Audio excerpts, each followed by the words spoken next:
Ok, nous sommes à la fin du chapitre 16 du Meshilat Yesharim concernant la Tahora. Tahora, c'est la pureté du cœur, ça veut dire faire les mitzvot avec une intention totalement désintéressée, que par amour de Dieu. On peut dire aussi par crainte de Dieu, mais bon, aujourd'hui, ça marche pas très bien la crainte de Dieu, mais l'amour de Dieu.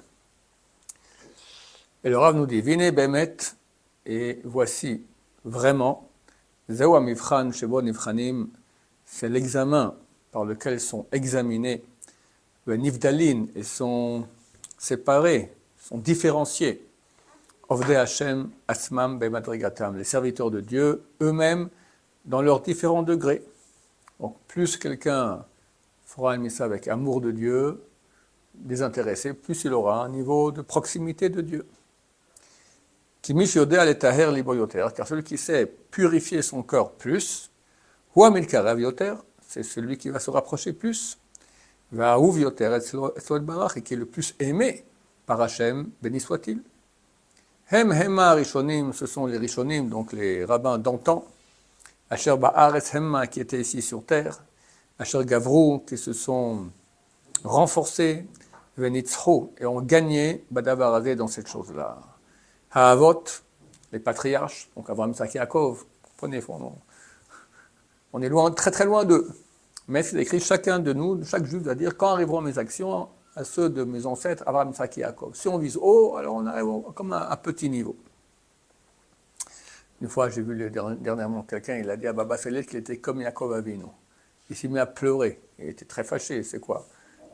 Ça n'a rien à voir. Et Baba Saleh, c'est inimaginable, tout à fait inimaginable. Actuellement, là, cette période-là, c'est le Déloul. Précisément, il faisait des jeûnes d'une semaine. Au moins 3 fois de suite. Au moins 3 fois de suite. Et un élève raconte, il avait 70 ans, il était à la Yeshiva de Fublin, en France. Il y avait un élève qui s'occupait de lui, puis il voyait qu'il ne mangeait rien du tout. Il a dit, comment vous faites? C'est mauvais pour la santé, faites attention.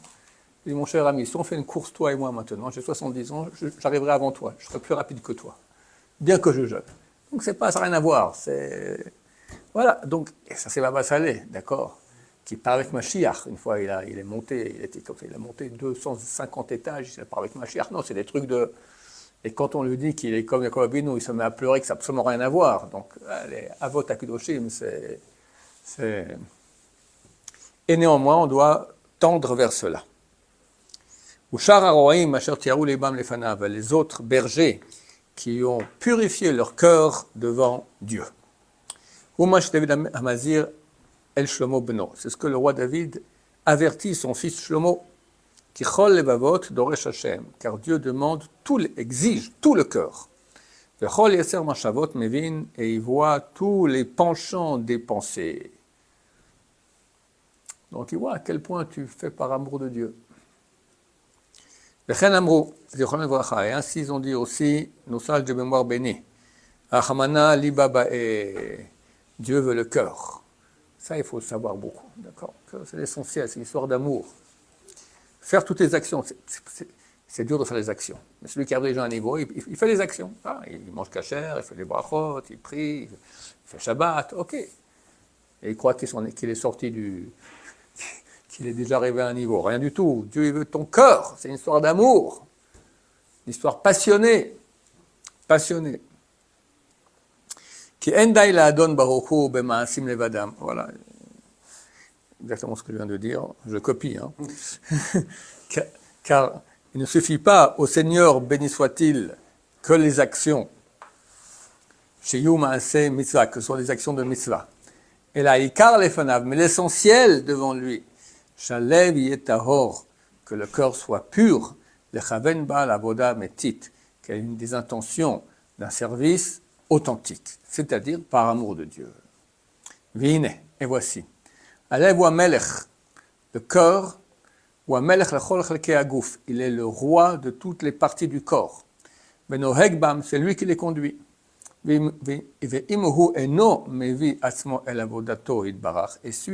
lui n'amène pas lui-même, le corps ne va pas s'amener lui-même au service de Dieu, béni soit-il. En avodat shar evarim klum, le service des autres membres, c'est rien. Si le corps il n'est pas là, tu n'as pas une intention d'aimer Dieu, de faire une mitzvah, de te rapprocher, et ta bouche elle fait toutes les prières du monde, les plus grandes prières qu'il puisse y avoir, ça vaut rien. Toutes les exactions du monde, pas que ça vaut rien, ça vaut, tout vaut, d'accord. Mais l'essentiel n'est pas là. Dieu il veut la personne, il veut pas le corps, quand ça sert, d'accord. Quelqu'un va venir chez sa femme, il a une liste de mots gentils, il lui lit toute la liste, voilà tout ça. Hein. Elle envoie la soupe sur la tête, c'est d'accord, qu'est-ce que tu me fais là? Heureusement que Dieu il est plus patient que les femmes des maris, et il comprend qu'on essaye, mais on doit viser d'arriver au moins à un petit degré dans cette intention-là. Et c'est clair que c'est bien plus beau. Quelqu'un qui fait toutes les mitzvot, tout ça parce qu'il faut le faire, c'est très triste comme vie. Celui qui est amoureux d'Hachem, chaque acte, c'est quelqu'un qui est amoureux, c'est beau. Vous connaissez le coup des coquelicots, n'est-ce pas? Celui qui va courir dans les champs des coquelicots à sa femme, et il revient tout transpirant, déchiré et sanguinolent. Mais il est heureux. Il a fait une action belle d'amour pour sa femme. Nous aussi, quand on peut faire tous ces mitzvot-là avec amour, ça donne une dimension, non seulement qui est réelle aux yeux de Dieu, mais pour nous, c'est le sens de la vie. C'est ça qui est beau. Et pour ça, il faut simplement y penser.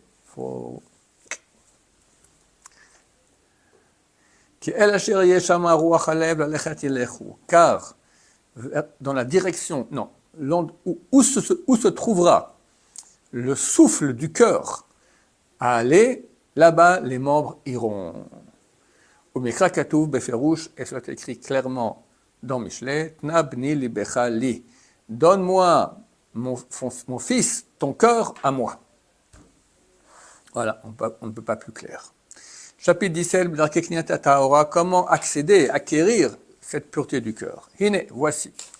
Adech laseg amida azot, la façon d'acquérir cette mida, ce trait de caractère, kal hu lemi shekvar ishtadel vesig amidot lashmuyot ad enna. C'est une chose facile pour celui qui a déjà tenté et a acquis les midot, les degrés qu'on a enseignés auparavant. Hine, car voici. Lorsqu'il pensera et réfléchira à la bassesse des plaisirs du monde et de ses bonnes choses. Comme j'ai écrit avant, donc dans l'ascétisme, il sera dégoûté d'elle, donc de ses plaisirs matériels. L'archevême, il les considéra que comme des choses mauvaises, ou les chesronot, hateva, et des manques, des handicaps de la nature, hachomri, de la nature matérielle, hachashur, vagas, obscur et grossier. Quelqu'un m'a dit hier que c'était un grand chesed, que Dieu nous donne des plats, c'est après le jeûne, d'accord, les gens mangent et c'est bon. Alors, quel chesed Hachem a fait qu'il y a des plats avec toutes sortes de bons goûts différents, tout ça pour qu'on soit content. Alors, regardez du genre, ouais, mais ça me cause des problèmes, d'accord? Parce que tu as envie de manger, tu as envie de manger. Je n'ai pas le droit de parler parce que je fais partie de ces gens-là, hélas, d'accord? Chazon Ish, il a dit que tavat achila, l'envie de manger, c'est avi avot atum'a, c'est le père des pères de l'impureté. Dans les niveaux d'impureté, tu as le père du père, tu as le père et tu as 4 fils, d'accord? Tous les niveaux d'impureté qui existent. Le père des pères de l'impureté, la tava de manger. Vous voyez où on se trouve, hein? Alors oui, Dieu a fait, mais d'un côté, pour Shabbat, il a fait ça. Le reste, il faut arriver à moins, donc comme le Rav dit, à être dégoûté des plaisirs, comprendre que ce sont des handicaps de la matérialité qui est obscure et grossière. Ça va s'authentifier chez lui que ce sont vraiment des handicaps et des choses mauvaises, ça sera certainement facile pour lui de se séparer de ces choses-là. Ou la sira milibo, elles les enlever de son cœur. Alken, c'est pour cela. Kol mashayamik veyatmid, tout ce qui va s'approfondir et de façon continue, il va les hakir, connaître Pritut achomriyut v'ta'anugav, la bassesse de la matérialité et de ses plaisirs, yoter yenakelo letaher machavotav velibo. Il sera plus facile de purifier ses pensées et son cœur. Shelorifnot et la yetzer klal, de ne pas se tourner vers le yetzer, le mauvais penchant, du tout. Beshoma seminamasim, dans aucune action des actions. Et là, il est bamasim achomrim kianus, il sera dans les actions physiques que comme une personne qui est contrainte malgré elle, l'ozulat, et pas autre chose que cela. On continue. Vomnam. Cependant, comme la pureté de la pensée, on l'a divisée en deux parties. La première dans les actions physiques, et l'autre dans les actions du service de Dieu. Donc, dans le physique, pas jouir, et dans le spirituel, penser le faire par amour de Dieu, pas pour le kavod, pas pour les mérites, pas pour tout ça, sont désintéressés. De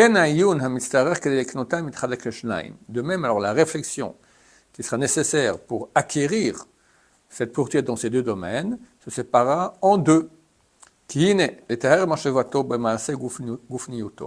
Afin de purifier sa pensée dans les actions physiques, la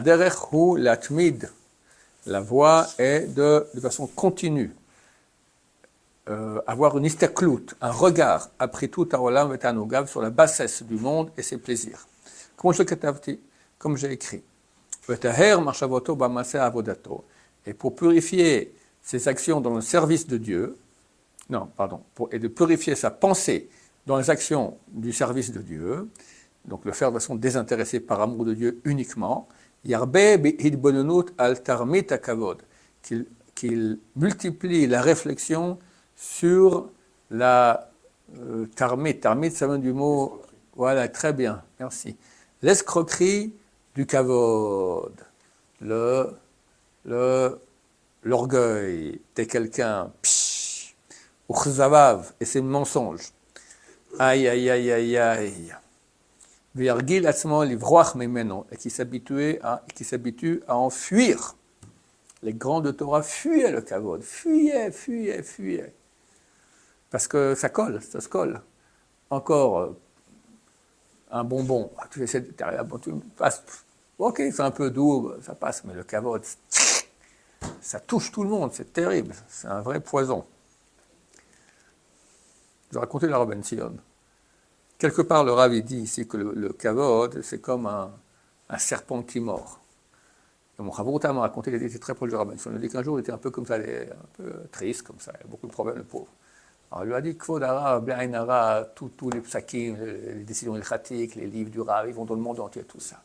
Il a sauté en arrière, il m'a dit, Ron, c'est comme si un serpent l'avait mordu. Exactement les paroles de Mishat Yesharim. Tu vois, un peu de kavod. Un serpent l'avait mordu. Alors,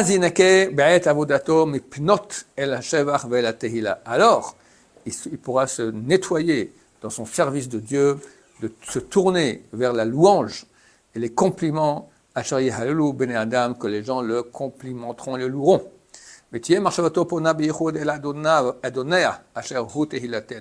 Et sa pensée ne se tournera que de façon unique vers son maître, qui est notre louange, Hachem.